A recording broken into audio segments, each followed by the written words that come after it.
Aujourd'hui, on est réunis pour parler des factures. On va d'abord voir son rôle, qu'est-ce que c'est qu'une facture, quand est-ce qu'il faut la faire, quelles sont les mentions obligatoires à faire apparaître sur une facture. Parce qu'une facture est un document légal, il ne faut pas l'oublier, et combien de temps on doit conserver les documents. Le rôle de la facture. Une facture, c'est un conseil écrit de vente ou de fin de prestation que vous, entrepreneur, vous faites à vos clients.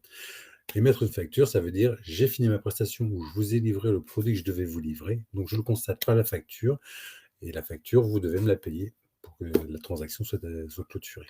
Donc ça permet de décrire ce que vous avez vendu, donc soit le produit, si c'est un produit physique, soit le service que vous avez vendu à votre client, et c'est une pièce comptable. La pièce comptable, ça veut dire que vous devez la conserver. Quand est-ce qu'on fait une facture? Est-ce qu'on est obligé de faire une facture à chaque fois qu'on fait une prestation, à chaque fois qu'on vend un produit? Eh bien, pas forcément, on va voir ça tout de suite. En fait, il y a plusieurs cas de figure. Le premier cas de figure, c'est pour toutes les prestations ou les ventes supérieures à 25 euros. Quel que soit ce que vous faites, que ce soit, vendre un objet ou que ce soit vendre un service, si le montant de ce que vous vendez dépasse les 25 euros, vous êtes obligé légalement de faire une facture. Autre cas de figure où c'est obligatoire, si vous êtes en B2B. Alors qu'est-ce que c'est que le B2B? C'est le business to business, c'est quand notre client est un professionnel. Donc si vous travaillez avec un particulier sous 25 euros et pas besoin de facture, si c'est avec un professionnel, même à 1 euro, vous êtes obligé de faire une facture. Autre cas de figure où c'est obligatoire de faire une facture, c'est si votre client le demande. Donc si par exemple vous êtes, un marché où vous vendez des articles à 10 euros et que votre client particulier dit: «Moi je voudrais une facture pour mon article à 10 euros», vous êtes légalement tenu de lui faire. Et pour toute transaction à distance aussi, on est obligé de faire des factures. Quand on entend transaction à distance, c'est tout ce qui est e-commerce, par exemple. Quelles sont les mentions obligatoires sur la devis-facture? Ça, on trouve de tout et de n'importe quoi sur notre ami Google dessus, donc je vais vous préciser exactement quelles sont les mentions obligatoires. Les mentions obligatoires, d'abord, il y a un numéro unique. Chaque facture doit avoir un numéro qui est unique dans votre ensemble de factures. Et ce numéro unique, il doit être chronologique. C'est-à-dire que la première facture de l'année que vous faites, elle doit avoir le numéro 1. La deuxième, le numéro 2. La huitième, le numéro 8. Et si vous en faites d'autres après la huitième, vous ne pouvez pas dire que c'est le numéro 7. Donc ça doit être une suite continue de chiffres chronologiques. Il faut la date aussi de la rédaction de la facture, parce que c'est un constat de vente, donc il faut que ce constat-là soit fait à une date précise.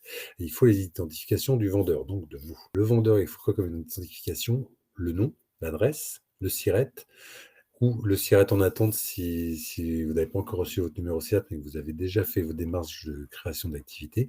Et depuis le 15 mai 2022, vous devez mettre le type de structure que vous êtes. Donc soit EI pour entreprise individuelle, donc entreprise individuelle, ça regroupe les micro-entrepreneurs, les EURL, soit SASU pour une SASU, ou SAS pour une SAS, ou SARL si c'est une SARL. Donc le type d'entreprise que vous avez constitué qui fait la facture, vous devez le préciser sur vos devis et factures depuis le 15 mai.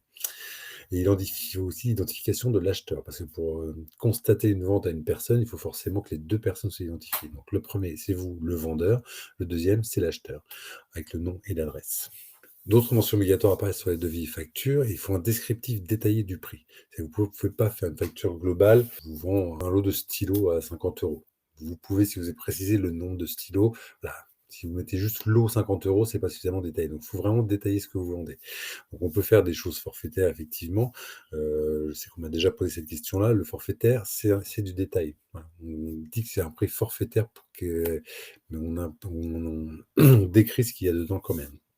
Donc, vous devez détailler exactement le prix. Donc, plusieurs articles sur une même facture.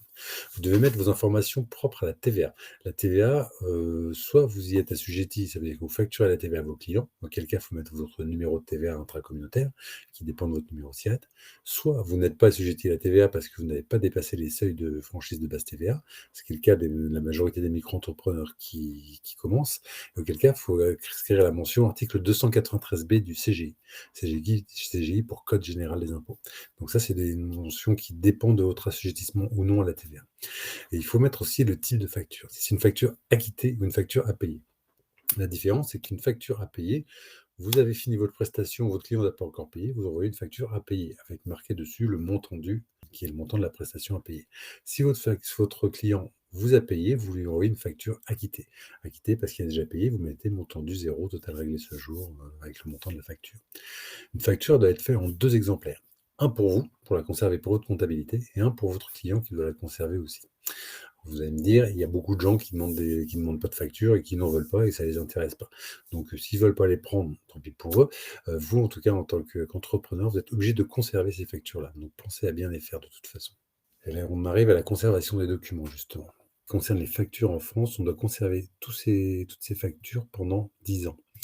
10 ans, ça peut paraître long, mais si vous ne les conservez pas pendant 10 ans, si vous avez un contrôle et que sur les 10 ans, il vous manque des factures, vous encourez une amende de 1 500 à 25 000 €.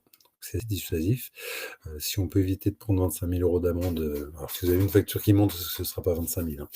Mais si on peut éviter d'avoir ne serait-ce qu'une amende de 1 500 € en conservant ces factures, il faut vraiment le faire. Donc c'est une obligation légale de l'entrepreneur. Et ces factures-là peuvent être stockées de plusieurs manières. Soit de manière physique, si vous avez un classeur dans lequel vous rangez toutes vos factures ou un trieur, donc vous stockez en manière papier vos factures, ou alors vous pouvez les stocker de manière numérique. De manière numérique, mais en France. Donc on oublie Google Drive, on va que sur du cloud français, pour des raisons de loi internationale, et notamment de RGPD. Donc le stockage numérique en France, par exemple, sur l'application Coal-AME, les serveurs de Coal-AME sont hébergés en France. Donc si vous si vous faites vos devis factures sur le logiciel Coal-AME, ils seront de facto stockés en France, donc vous serez dans la légalité.